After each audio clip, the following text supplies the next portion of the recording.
Las pirámides secretas de Japón. El mar de la China oculta un tesoro de maravillas naturales, un mundo submarino que apenas ha sido visitado por buceadores japoneses. Pero, además, en las aguas que rodean la isla de Yonaguni, en el archipiélago de Ryukyu, a 480 kilómetros al sudoeste de Okinawa, yace una estructura sumergida con la apariencia de una plataforma o estructura parcial de pirámide escalonada, posiblemente obra de una civilización de hace 10.000 años. Para algunos investigadores, estas ruinas son el edificio más antiguo del mundo, un territorio perdido de la historia de la humanidad. Yonaguni forma parte del archipiélago japonés de Ryukyu. Es el terreno más occidental de Japón, localizado a 150 kilómetros de Taiwán y al oeste de las islas Ishiyaki e Iriomote, al este del mar de la China. La pequeña isla mide unos 10 kilómetros de largo por 3 de ancho y su perímetro se puede recorrer en coche en menos de 40 minutos. En 1987, el profesor de buceo Kiichiro Aratake se dispuso a buscar el modo de atraer más buzos a la isla. Aratake buscaba las zonas de reproducción de los peces martillo, muy abundantes en este mar, a menos de 1 kilómetro de la costa. Pensaba que si daba a los buzos la oportunidad de ver de cerca a estas criaturas, conseguiría su objetivo. Pero en lugar de eso, descubrió algo único, más espectacular de lo que él mismo podía imaginar. Unos megalitos de piedra que parecían restos de un antiguo templo. Cuando lo vi por primera vez, recuerda, me parecieron una ruina, así que bauticé el lugar como Cabo Iseki, el Cabo de las Ruinas. Ante sus ojos divisó una serie de formaciones topográficas únicas, un montón de piedras que forman una estructura que recuerda a las pirámides de Egipto, una formación asimétrica creada por gigantescos peldaños de piedra cuyo tamaño varía desde menos de medio metro a varios metros de altura. El monumento más antiguo del mundo. Masaaki Kimura, profesor del Departamento de Ciencias Físicas y Terrestres de la Universidad de Ryukyu, fue en 1992 el primer científico que exploró este conjunto submarino. Ha desarrollado un proyecto cartográfico submarino del monumento Yonaguni, en el que se aprecia que la estructura principal mide más de 150 metros de longitud, casi el doble que un campo de fútbol, y es más alto que un edificio de 8 pisos. Para Kimura y su equipo del Centro Geológico Oceanográfico de la Universidad de Ryukyu, aquello era más que una colección de piedras. Nuestros estudios demuestran que ese monolito es artificial, que fue hecho por el hombre. Si, efectivamente, estuviera en lo cierto, Yonaguni constituiría el testimonio de una civilización hasta ahora desconocida, de muy temprano desarrollo y muy avanzada. Pero sus investigaciones, publicadas en japonés y divulgadas solo entre su propia comunidad académica, no llegaron a Occidente.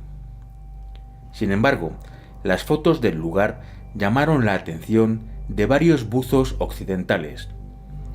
Entre los primeros en acudir al lugar estaban Gary y Cecilia Hagland, un matrimonio de fotógrafos submarinos que han realizado más de 9.000 inmersiones en todo el mundo.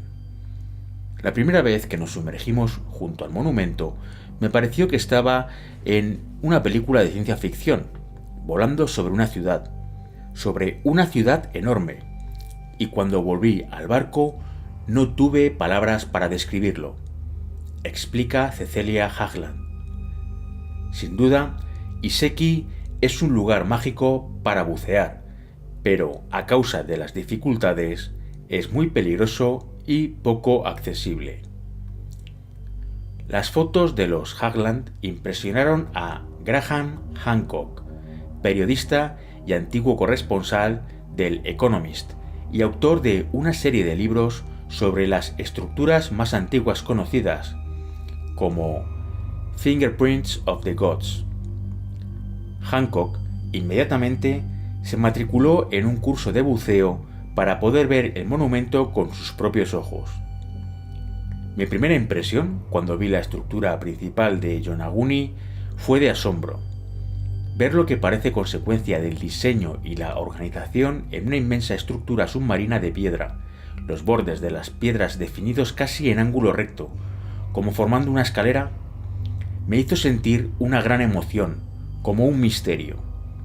Solo se puede comparar a lo que se siente al entrar en una gran catedral o en la Gran Pirámide de Egipto, describe Hancock, quien desde 1997 ha realizado más de 150 inmersiones en Yonaguni y ha descubierto más monumentos.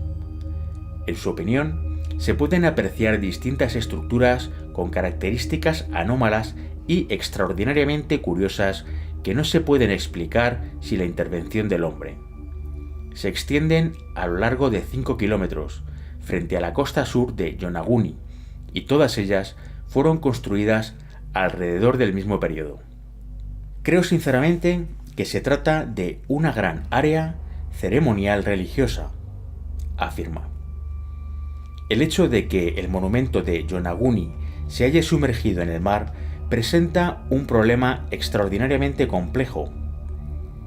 Si todas esas estructuras fueron creadas por el hombre, debieron de ser levantadas cuando el terreno estaba por encima del nivel de las aguas, es decir, en la época glaciar, cuando los niveles del mar eran mucho más bajos debido a que la mayor parte del agua se encontraba congelada en el hemisferio norte. Según las estimaciones de Kimura, eso significaría que el monumento de Yonaguni debió de construirse sobre el 8º milenio antes de Jesucristo, precediendo en más de 5.000 años a las pirámides de Egipto. Incluso algunos expertos hablan de que el monumento podría tener 10.000 años de antigüedad, lo que lo convertiría en la estructura más antigua del mundo, según Masaaki Kimura. Sin embargo, tal afirmación va en contra de la cronología actual oficialmente aceptada por la arqueología. La construcción de una estructura tan enorme requeriría un nivel de organización y planificación social que los historiadores no están dispuestos a aceptar que existiera hace 10.000 años. Si se confirmara esta antigüedad de 10.000 años, nos obligaría a revisar la historia, dice Graham Hancock. Según los expertos, en el 8º milenio antes de Cristo, el hombre era cazador y recolector, nómada. Vivía en clanes y solo usaba rudimentarias herramientas de piedra. Desde luego, esa no parece la clase de sociedad capaz de haber creado el monumento de Yonaguni. Las condiciones para la existencia de lo que llamamos civilización o civilización compleja comenzaron a darse en Mesopotamia y Egipto hacia el 3er milenio antes de Cristo, aunque en Jericó, Palestina, existía hace 10.000 años una ciudad con murallas de piedra, considerada la primera ciudad de la humanidad.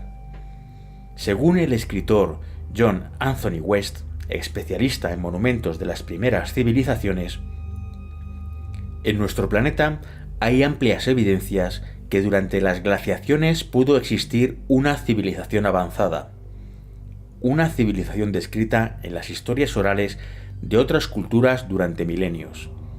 Existen numerosas leyendas que hablan de una civilización perdida que fue destruida por una inundación. pero hasta que se descubrió el monumento de Yonaguni no había ninguna prueba de esos mitos ancestrales. No había ninguna evidencia conocida de estructuras megalíticas ni de edificios monumentales, ni siquiera en el tercer milenio antes de Cristo.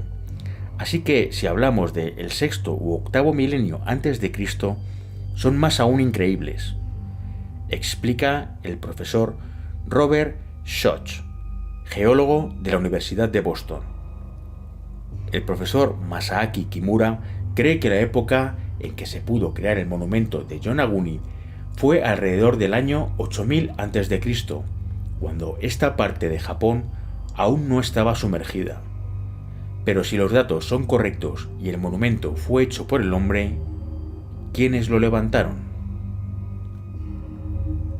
Las leyendas sobre la Atlántida y otras civilizaciones sumergidas.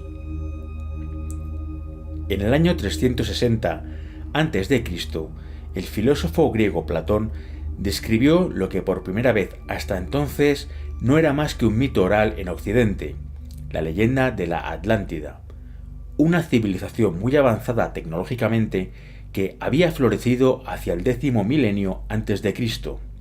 Pero esa visión de una gran civilización prehistórica no es exclusiva de Platón. En todos los continentes existen leyendas similares a esta. En Asia y el Pacífico Sur hay numerosos textos antiguos que cuentan una historia asombrosamente similar. Los escritos chinos más antiguos describen un lugar llamado Peng Ya, una isla situada al este y habitada por seres humanos capaces de volar y que poseían una poción que les daba vida eterna. Los habitantes de la isla de Pascua se creen descendientes de un reino de dioses al que llaman Iba. Un antiguo cántico hawaiano narra la llegada de una raza mágica, venida de una isla flotante situada en el oeste y llamada Mu.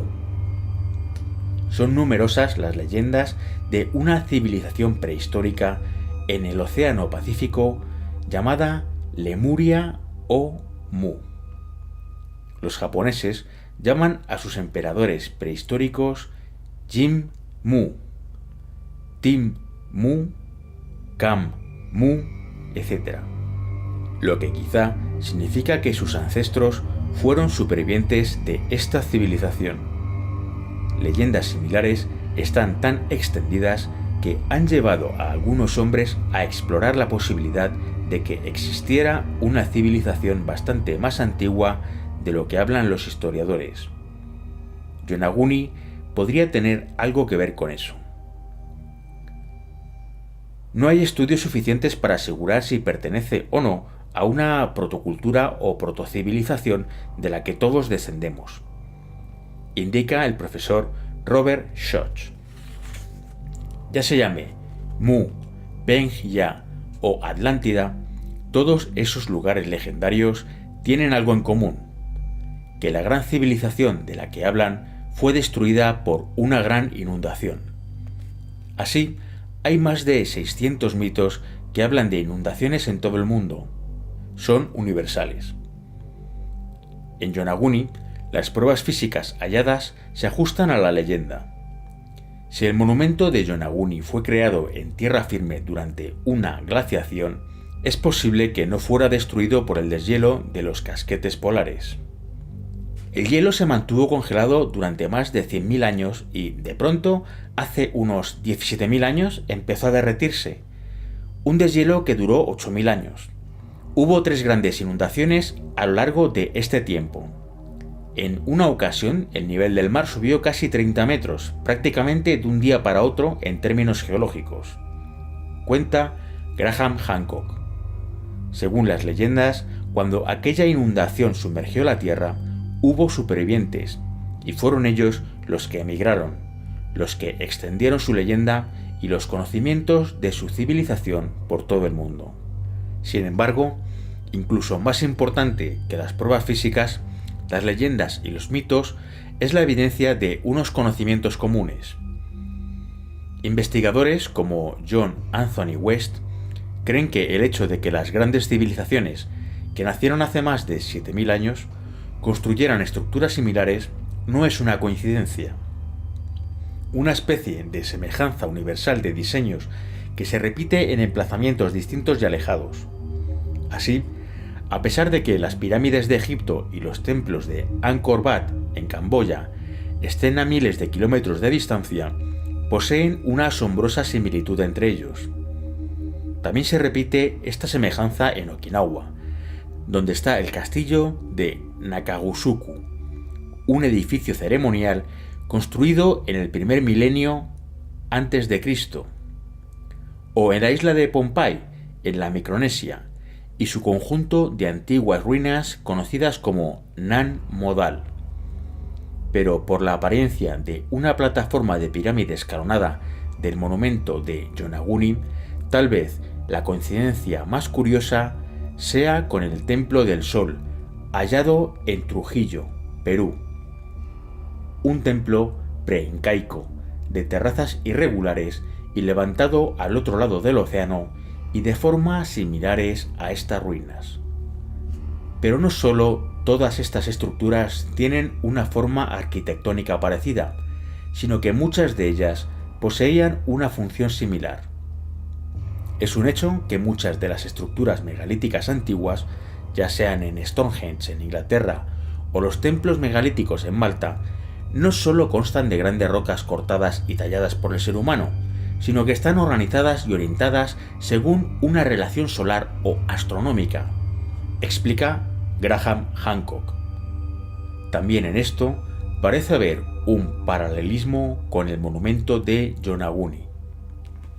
Hace 9.000 o 10.000 años, cuando Yonaguni estaba probablemente en tierra firme, la isla se encontraba exactamente en lo que era entonces el Trópico de Cáncer, lo que puede considerarse una ubicación con un gran significado astronómico. El pueblo que construyó el monumento, indica Masaaka Kimura, pudo emplearlo como brújula o podía haberle dado un significado astronómico. Cerca del monumento hay una piedra a la que llamamos la Piedra del Sol, que podría haber sido usada como reloj o con algún propósito religioso, con una orientación en sentido norte-sur. Esto plantea bastantes incógnitas. ¿Es posible que el monumento de Yonaguni sea la causa de la leyenda de la Atlántida? ¿O es simplemente un conjunto de rocas y de coincidencias? La comunidad científica se inclina a creer lo último. A los arqueólogos y los historiadores les gusta creer que conocen perfectamente nuestro pasado. Así, la idea de que exista un episodio importante totalmente olvidado es una amenaza para ellos. Por tanto, cuando se encuentra algún fenómeno curioso, como las estructuras submarinas de Yonaguni, en lugar de investigarlo racionalmente y llegar a conclusiones, la mayoría de los académicos lo soslayan y no quieren saber nada de ello. Discrepa Graham Hancock. La realidad demuestra que no siempre esto es así.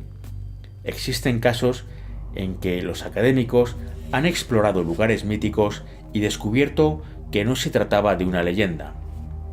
En 1870, el arqueólogo alemán Heinrich Schliemann realizó una excavación en unas ruinas cercanas a Hisarlik, en Turquía, y descubrió la ciudad de Troya. En 1992, el radar del Challenger ayudó a descubrir la legendaria ciudad de Ubar, que, según la tradición islámica, había sido destruida por Dios y tragada por el desierto. Una sorpresa similar podrían ser las ruinas de Yonaguni, si se investigaran con los medios y la tecnología suficiente. En esta línea, Graham Hancock critica a la arqueología por ser una ciencia muy limitada, ya que centra su atención exclusivamente en las cosas halladas en la superficie de la Tierra. Según él, se deberían estudiar las áreas donde pudieron vivir seres humanos antes de la gran inundación, como podría ser el monumento de Yonaguni. Yonaguni no es el primer monumento sumergido que parece estar relacionado con la civilización perdida de la que hablan tantas leyendas. En la década de los 60, Unos aficionados a la arqueología bautizaron una formación rocosa en el fondo del Mar Caribe con el nombre Camino de Bimini, pensando que era un camino artificial hacia la Atlántida. Los geólogos insistieron en que no eran más que unas rocas quebradas. En los años 80, unos buzos rusos afirmaron haber descubierto unas estructuras de unas proporciones gigantescas frente a las Azores, en medio del Atlántico, pero nunca se han visto fotografías ni pruebas de dicha expedición. ¿Natural o artificial?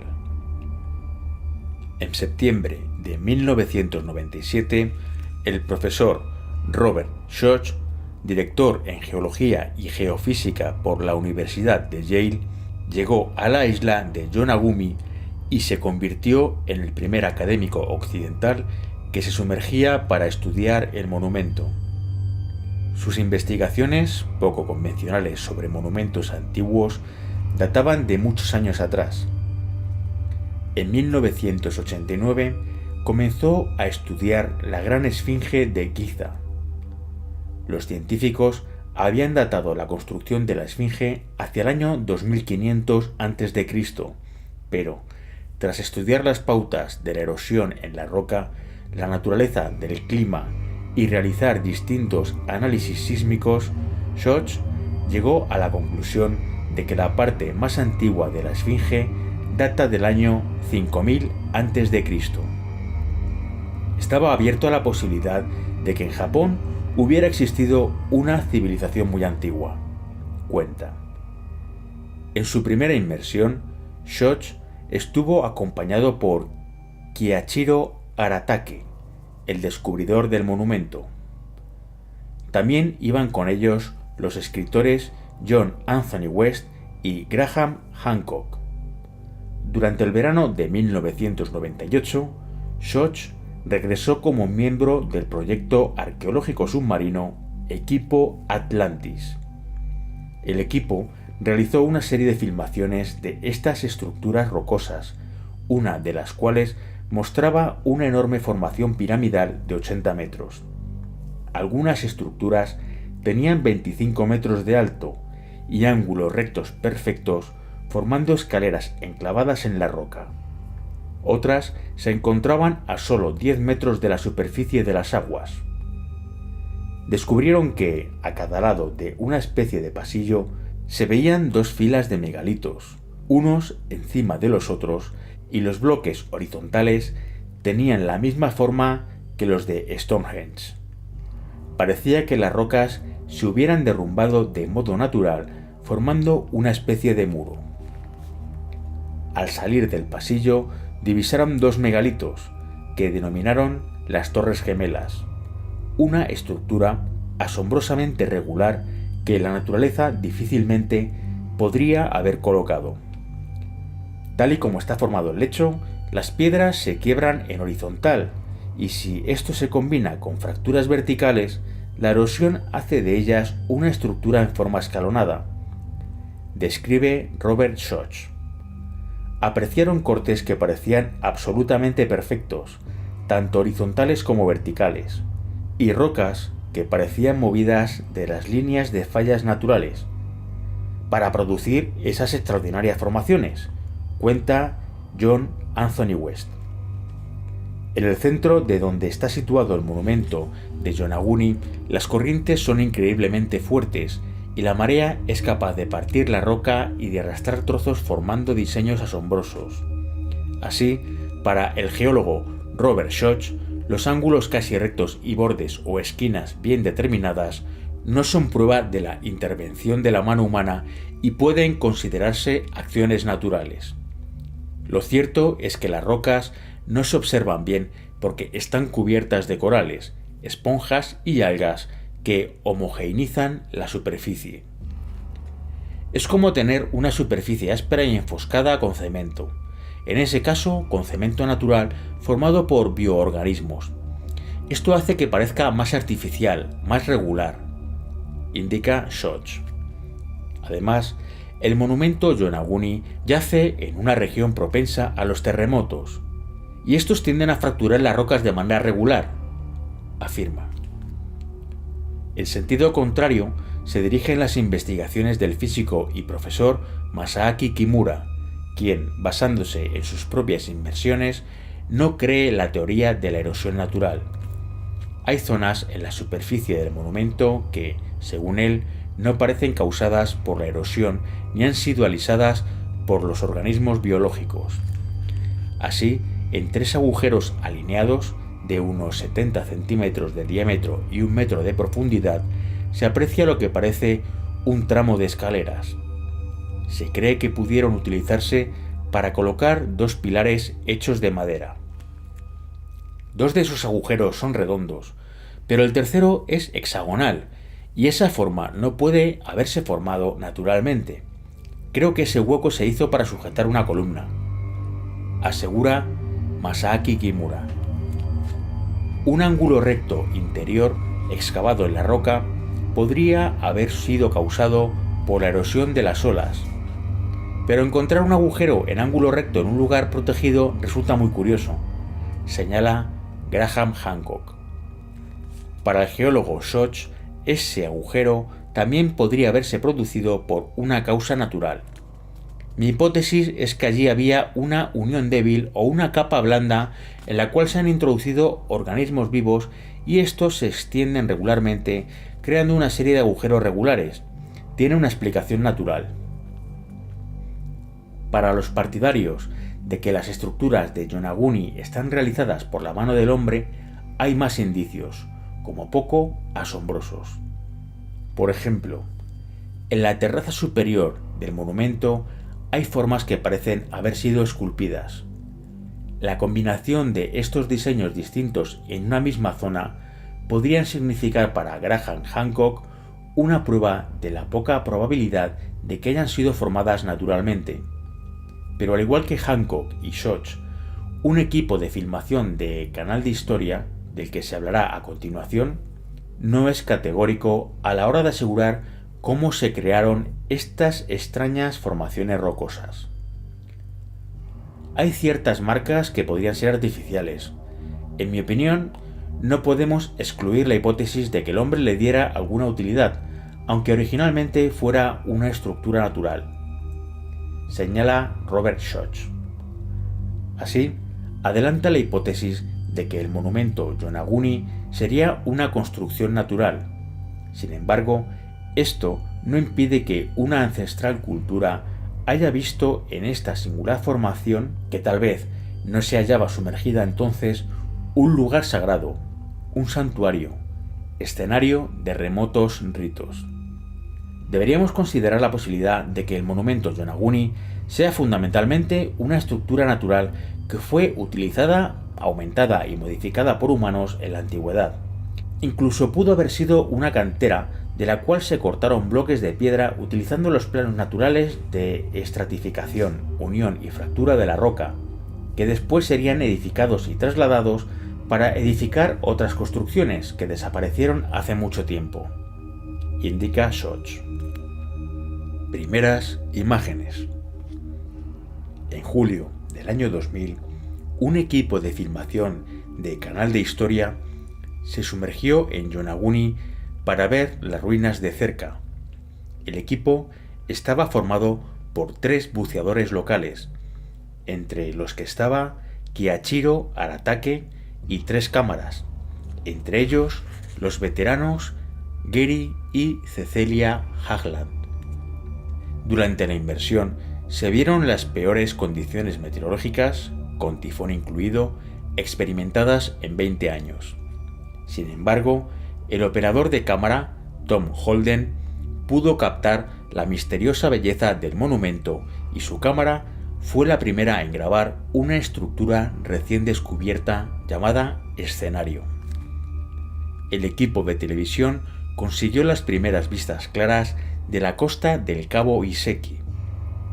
Las imágenes mostraban que en el promontorio sur existían varias terrazas con una ligera semejanza con el monumento hundido situado a 1 kilómetro de distancia. Pero lo más asombroso era la impresionante roca de 30 metros de altura en que terminaba el cabo Iseki y que recordaba a los Moai de la isla de Pascua. De nuevo, surgió la disparidad de opiniones sobre si se trataba de una formación natural o no. Los buzos vieron una gran estructura plana con dos lados elevados, el denominado escenario, que puede que fuera un altar, un escenario o un trono. El fotógrafo Tom Holden incluso asegura que junto al escenario había un rostro muy similar a las antiguas representaciones de América Central, sobre todo parecido a algunas esculturas mayas. El equipo exploró el área que rodeaba al escenario. Tomaron distintas medidas. La plataforma medía 21 metros de largo por 70 metros de ancho. Además, fotografiaron una piedra solitaria que parecía haber sido colocada sobre una gran tarima. Y Aratake descubrió lo que podría ser una escultura de una tortuga y ciertas ranuras en las rocas que podrían estar labradas. De momento, los científicos no han intentado desvelar este misterio. Las personas que vienen a ver las ruinas al principio se muestran muy escépticas, pero cuando las ven bajo el agua, el 99% quedan fascinadas, dice Kiichiro Aratake. En uno de los cementerios más antiguos de la isla, situado en una colina, las tumbas no fechadas muestran una semejanza estilística con los monumentos submarinos que yacen a 1 kilómetro de la costa de Yonaguni. Son tumbas muy distintas de las tradicionales de Okinawa, más antiguas, y están excavadas en la piedra. Creo que, aunque el monumento de Yonaguni sea totalmente natural, es razonable asumir que pudo ser utilizado, visitado y admirado por alguna antigua civilización que existió allí y que lo imitó al construir esas tumbas, señala Robert Schoch. ¿Es el monumento de Yonaguni alguna formación rocosa natural que sirvió de inspiración a los antiguos habitantes de la isla? ¿O se trata de la estructura artificial más antigua del mundo, obra de una legendaria civilización prehistórica? De momento, no hay nada más que especulaciones. En Japón, solo hay unos cuantos arqueólogos que se hayan sumergido para estudiar estas anómalas estructuras. Para conocer la verdadera importancia del monumento, habría que llevar a cabo un estudio completo por parte de científicos especializados, pero hasta ahora no se ha planeado ninguno. Solo el tiempo descubrirá el verdadero significado, la auténtica importancia de este descubrimiento y, posiblemente, eso cambiará nuestra percepción de la historia.